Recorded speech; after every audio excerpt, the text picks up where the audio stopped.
The dense forests of the former East Prussia, now located in Poland, hide not only traces of long-gone eras, but also the dark remains of one of the most mysterious and carefully guarded military facilities of the 20th century. The Wolf's Lair is not just a fortified command post. It is a symbol of fear, paranoia, and insane control, the personification of an empire thirsting for world domination. Here, among the swamps and centuries-old pines, orders were born and died, on which the fate of millions depended. But behind the concrete walls, barbed wire, and watchtowers soaring into the sky were not only offices and barracks. Under the thickness of the earth lay another, almost mythical part of the complex, a network of secret tunnels that only a select few knew about. The idea of creating such a complex arose back in 1939, when the Third Reich was preparing to attack Poland. Hitler needed a command post that would be as close to the future front as possible, but at the same time as hidden from the enemy's eyes as possible. The area near the village of Ketterzin, then Rastenburg, was not chosen by chance. Dense forest, difficult terrain, distance from major roads, all this was ideal for the construction of a secret headquarters. Already in 1940, the first groups of engineers, architects and workers from the TOT organization arrived here, who had to implement the super task to create a fortress inaccessible to reconnaissance and bombing. The project was codenamed Anlage Midreit and was strictly classified. Under the guise of logging and roadworks, grandiose construction began. Tons of concrete and steel were brought in, electricity was laid underground, and a private water supply system was created. But the most guarded secret was not the above-ground structures, but the underground communications, tunnels connecting key bunkers and allowing for the rapid evacuation of the leadership in case of danger. These passages were supposed to ensure the secrecy of movements and also function as emergency escape routes. What exactly these tunnels were remained a subject of debate and conjecture for a long time. Soviet soldiers who captured the Wolf's Lair in 1945 discovered only part of the surface. The rest was blown up or mined by the Germans themselves during their retreat. Soviet sappers noted numerous blockages leading to nowhere, doors made of reinforced concrete, behind which pits began, going deep into the earth.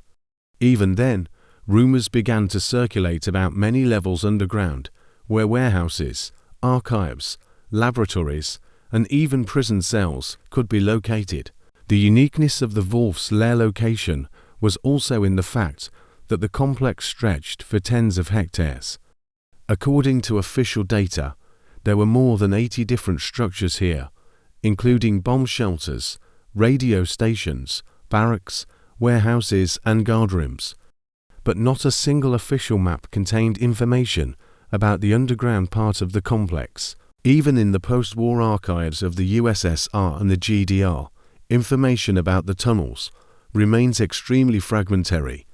However, independent researchers and diggers, starting in the 90s, increasingly came across facts that indicated the presence of an extensive underground network, hidden from everyone. Some claimed that the tunnels were laid at a depth of 10 to 30 meters. Their walls were lined with reinforced concrete, and ventilation and electricity were provided by autonomous generators. These passages connected not only the central bunkers of Hitler and his inner circle, but also remote parts of the complex, including emergency exits leading into the forest. According to unconfirmed reports, one of these tunnels could even lead to an airfield located several kilometers away, which would have allowed the Führer to quickly leave the headquarters in an emergency. Whether this is true or not is still an open question, but archaeologists studying the area, with the help of ground-penetrating radars, do not rule out this possibility. Interestingly, locals living near the Wolf's Lair have passed down stories from generation to generation about strange sounds coming from underground. Some told of sudden collapses of the forest floor, allegedly caused by underground cavities. There were also those who claimed that in the post-war years, the smell of burning metal and oil came from the tunnels, as if something was still working deep within the complex. These legends fueled interest in the place, turning the Wolf's Lair into an unofficial center of attraction for researchers, adventurers, and even ufologists who see something more in the underground structures than just bomb shelters.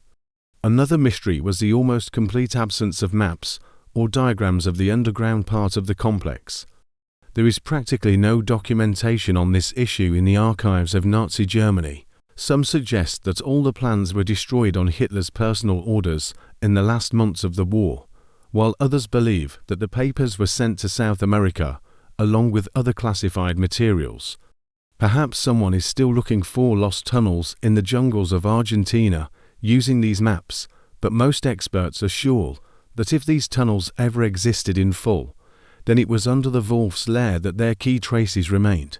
Meanwhile, research continues. Since 2015, large-scale archaeological projects have been launched in Poland to study the remains of the complex. Using new technologies, laser scanning, ground-penetrating radar, magnetometry, scientists have been able to look underground without disturbing the landscape. Some of the results have become a real sensation. Voids and anomalies have been discovered, the structure of which does not correspond to natural formations. This data has become the basis for versions of multi-level catacombs leading into the very depths of history. But what exactly do these tunnels hide? Are they simply engineering structures, or are they part of a much darker and more frightening chapter in the history of the Third Reich? Were they connected to experiments, archives, gold and foreign exchange reserves? Or perhaps they were the site of documents that could change the course of World War II. More than 80 years have passed since the fall of the Third Reich, but interest in its secrets has not abated, especially those hidden underground, in the depths of the forests, where one of the most guarded objects of Nazi Germany was once built, Hitler's headquarters, the Wolf's Lair. After the end of the war, the Allies captured part of the archive and destroyed most of the complex, but what remained underground was never fully explored. For a long time, the authorities did not show active interest in the underground part of the complex, and this only fueled speculation, conspiracy theories and guesses. Among the many versions concerning the underground structures of the Wolf's Lair, some sound like pure fantasy, others like potentially realistic. The first and most discussed theory is the hypothesis about the existence of underground storage facilities that could have contained the Reich's gold and foreign exchange reserves. After Germany's capitulation, a huge amount of valuables, gold, works of art, jewelry, disappeared without a trace. Some were found in mines in Austria and the Czech Republic, others in trains abandoned in the mountains. However, a significant part was never found. Supporters of this version are sure that the tunnels under the Wolf's Lair could have been one of the places where the Nazis secretly transported valuables, fearing the capture of Berlin. This theory was especially actively discussed in the 1990s, when Polish treasure hunters announced the discovery of several metal boxes hidden in concrete niches in the forest near the complex. Inside were coins, jewelry and documents in German confirming affiliation with the SS. The second theory concerns experiments. It has long been known that Nazi scientific programs developed projects that went beyond standard military logic. Research in biology, chemistry, radiation, psychotropic substances, new types of weapons and transport technologies. All this was financed and carried out with the utmost secrecy. Some believe that the Wolf's Lair tunnels could have been used not only for evacuation and movement, but also as laboratories or testing grounds.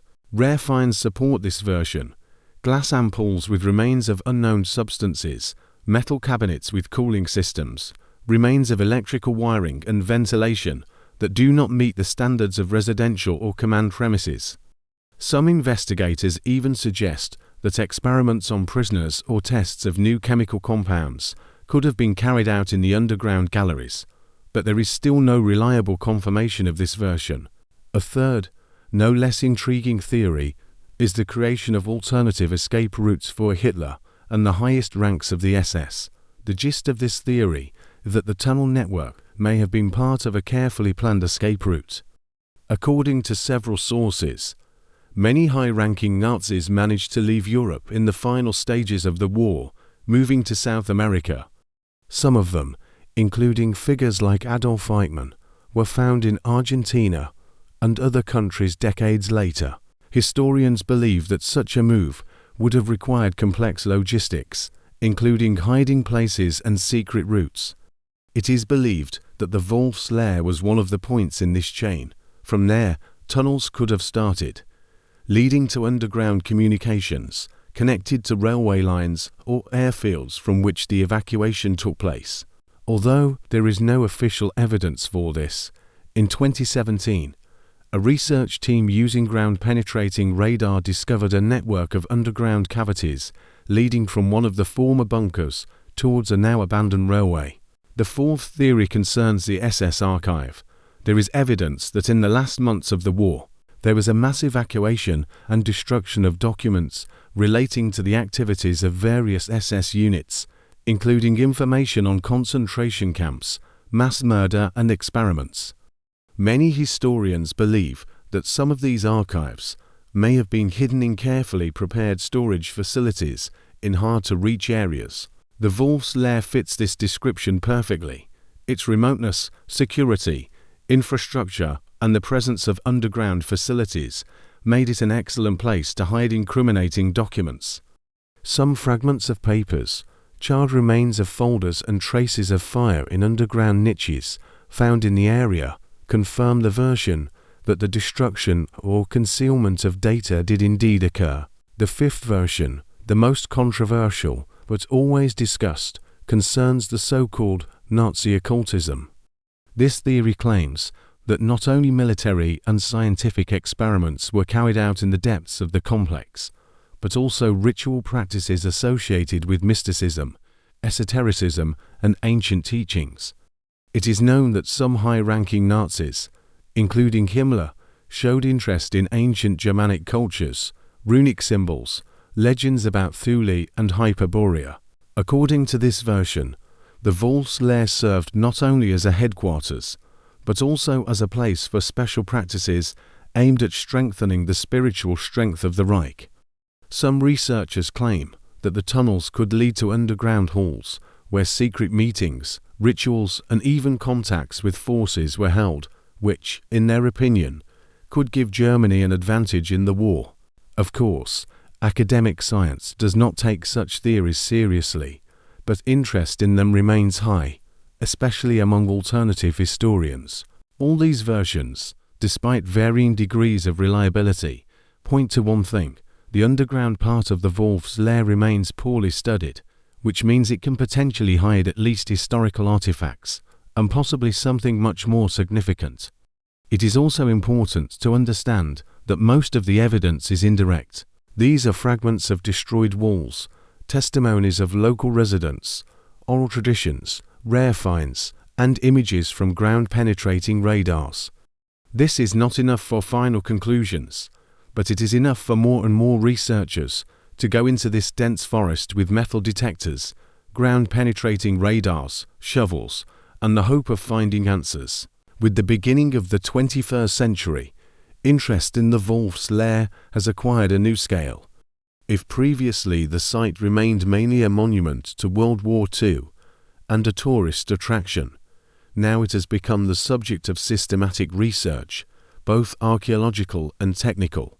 Modern technologies have made it possible to look where neither light nor man could penetrate before. The use of ground-penetrating radars, magnetometers, and laser scanning surveys LiDAR have yielded amazing results. A network of objects previously unknown even to specialists is actually hidden underground. One of the most high-profile and discussed expeditions of recent years took place in 2019 under the leadership of a Polish research group supported by the University of Olsztyn. During a comprehensive survey of the territory, data was obtained on the presence of several underground voids that do not correspond to natural anomalies. According to preliminary estimates, they were located at a depth of 6 to 15 meters and were up to 50 meters long each. Particular attention was drawn to the object located in the southern part of the complex, not far from the former communications headquarters. Researchers recorded a stable rectangular outline resembling an artificial gallery filled with concrete. However, when attempting to drill a probe hole, the equipment encountered a reinforced barrier, which confirmed the artificial origin of the structure. Over the next few months, independent experts, civil engineers, and former military personnel specializing in underground structures were brought to the research site. Together, they established that the voids found could have been part of an emergency evacuation system connecting several key bunkers of the complex. Moreover, in one of the areas, according to the scan data, weak magnetic radiation was recorded, as if outdated but still active equipment was operating inside. This caused a wave of speculation. Is something really still functioning in these tunnels? An interesting incident occurred that same year with a group of private researchers from Germany who decided to conduct their own expedition to the less studied northwestern sector of the Wolf's Lair. Despite limited access and formal prohibitions, the group entered the territory and began excavations in the area, where the ground-penetrating radar had previously recorded a void in the form of a curved corridor. Already at the second meter, a concrete blocked passage leading downwards was discovered. The work lasted for 2 days, until the filled-in shaft was opened. The researchers stated that at the bottom, they managed to descend about 6 meters and get into a narrow passage with arches lined with bricks. According to them, there was a persistent smell of burning and oil inside, and rusty rails were found on the floor, possibly part of a narrow-gauge railway. They took several photographs, but were soon detained by local law enforcement officers and forced to stop work. The tunnel itself was then filled in again. One of the key events of recent years was the discovery in 2021 of a metal container found by random tourists at the southern border of the complex. The box was tightly cast into a concrete niche, and only with the help of special tools could it be opened. Inside were fragments of documents sealed in wax paper, metal emblems with SS symbols, as well as to cameras with film. The contents were not advertised for a long time, until in 2022, the Polish National Institute of Remembrance published some of the materials. Among them are shots taken in underground corridors unknown on existing maps. One photograph in particular attracted attention. It shows a group of men in black uniforms near a door with a lightning symbol and the Latin inscription Exitus Occultus, translation, secret exit. This gave rise to a new wave of controversy. If there really was a secret exit from the Wolf's Lair, then where did it lead? The difficulty in studying the tunnels lies not only in physical access.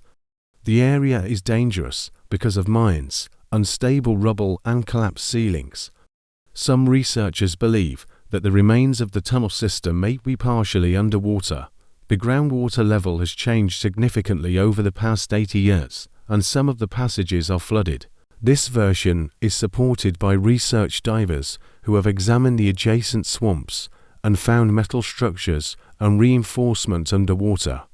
However, the lack of a comprehensive state program to study the site does not allow us to move forward at the required speed. The military also periodically reports data. According to unofficial information, the Polish army has repeatedly used the Wolf's Lair as a testing ground for a new means of detecting and protecting against underground threats. In 2020, noise sensors and underground microphones were installed in one of the zones. The results of the research have not been published, but closed reports mention unexplained activity at a number of points. This may indicate both geological anomalies and the presence of hidden technical systems operating on autonomous power supply.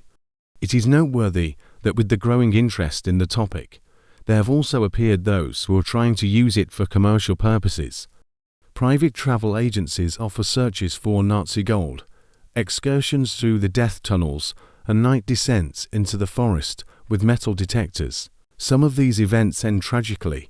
There have been cases of collapses, injuries, and even missing people. In 2018, two men from Warsaw did not return after a night hike in the area of the southeastern sector of the complex. Their bodies were found only a week later, with one of them holding an old map with notes indicating locations that did not match the known structures of the Wolf's Lair. Meanwhile, new documents previously considered lost are appearing in the archives. In 2023, a notebook belonging to an SS officer who served in Rastenburg was discovered in a private collection in the Czech Republic. It contained notes about deep roots, Object 17, and red access points, terms whose meaning is still unclear. But all this gives reason to believe that the underground system of the complex was much more complex than previously thought. The facts collected in recent years confirm that the network of tunnels under the Wolf's Lair really existed and have partially survived to this day. Moreover, with each new discovery, more and more disturbing and mysterious details appear. Some finds arouse suspicion, others, the interest of the special services, but most of the artifacts, strangely enough, disappear. Either they are taken by private collectors, or they are lost when transferred to museums, or they are suddenly declared impossible to interpret. What do these disappearances hide?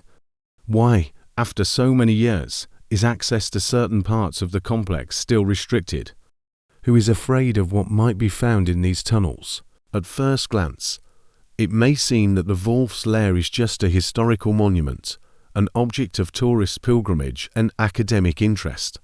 But an in-depth study of the underground structures, strange coincidences and increasing interference by government agencies make one wonder, is there really something more to it?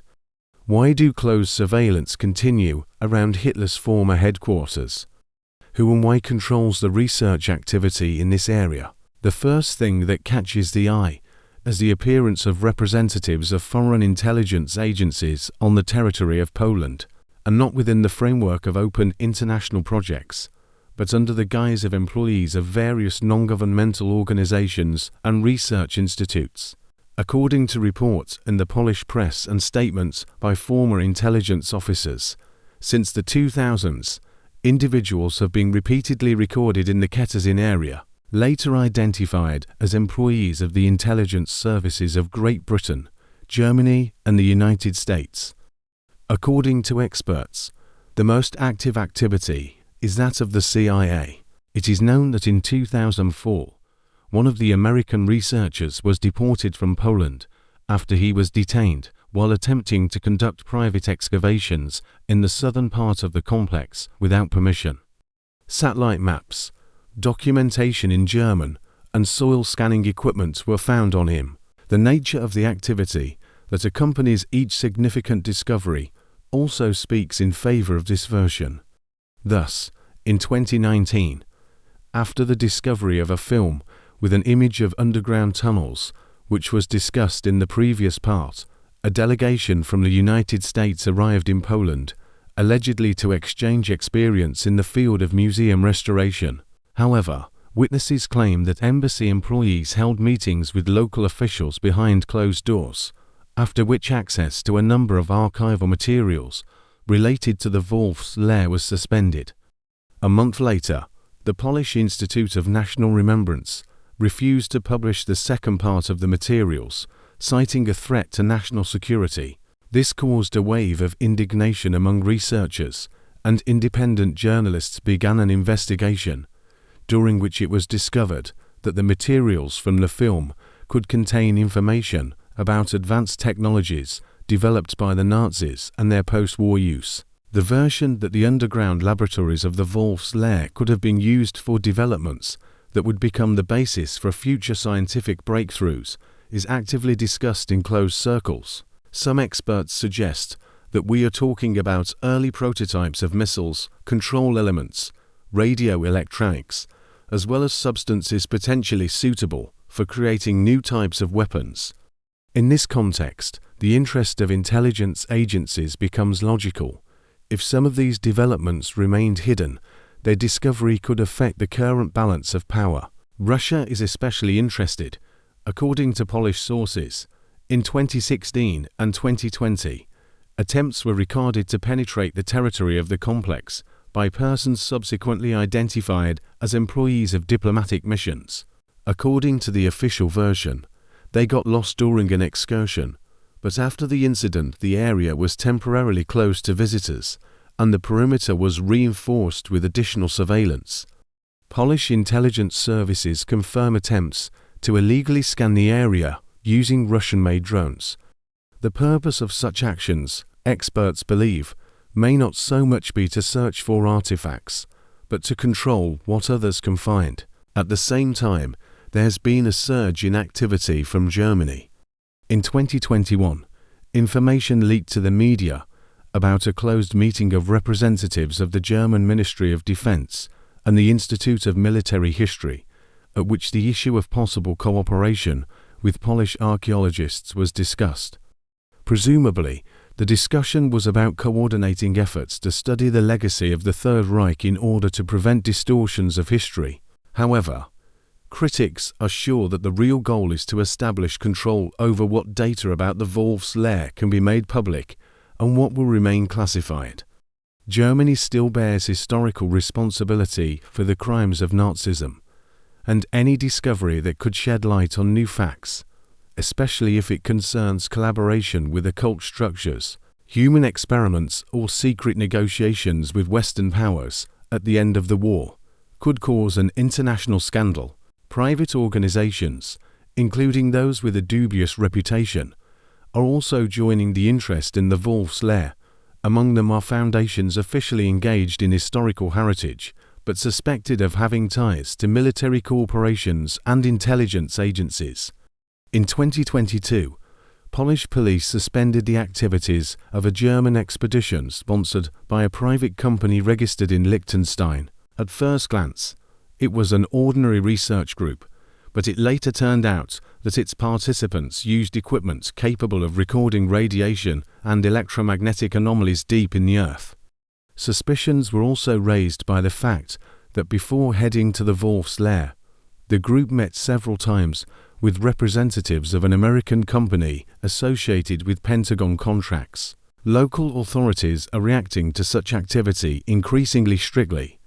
Since 2023, a limited access regime has been introduced to a number of sites, as well as special accreditation for scientific expeditions. In some cases, access is denied even to official researchers under the pretext of a security threat or environmental reasons. Meanwhile, a conflict is flaring up inside the country between government agencies, museums, and independent researchers. The latter believe that there is a deliberate concealment of information that could shed light on one of the darkest pages of 20th century history. Some conspiracy theorists are sure that the Wolf's Lair is just the tip of the iceberg. According to them, the tunnels are part of a much larger network that extends far beyond Poland. They claim that at the end of the war, the Nazis could have organized a whole network of underground routes connected to each other and leading to Eastern Europe, Austria, and even the Balkans. The purpose of this system was to hide, evacuate, and move equipment and people. If these routes really existed, then the Wolf's Lair could have been the central hub of the entire system. Against all this, it is not surprising that the site continues to arouse alarming interest. The Wolf's Lair is not just a part of the past. This is a zone where political, military, and scientific interests intersect. Its tunnels may hide not only gold, archives, or technology, but also answers to questions that remain taboo. Who controls this territory? Why does information disappear? Who decides what should be shown to society and what should be hidden forever?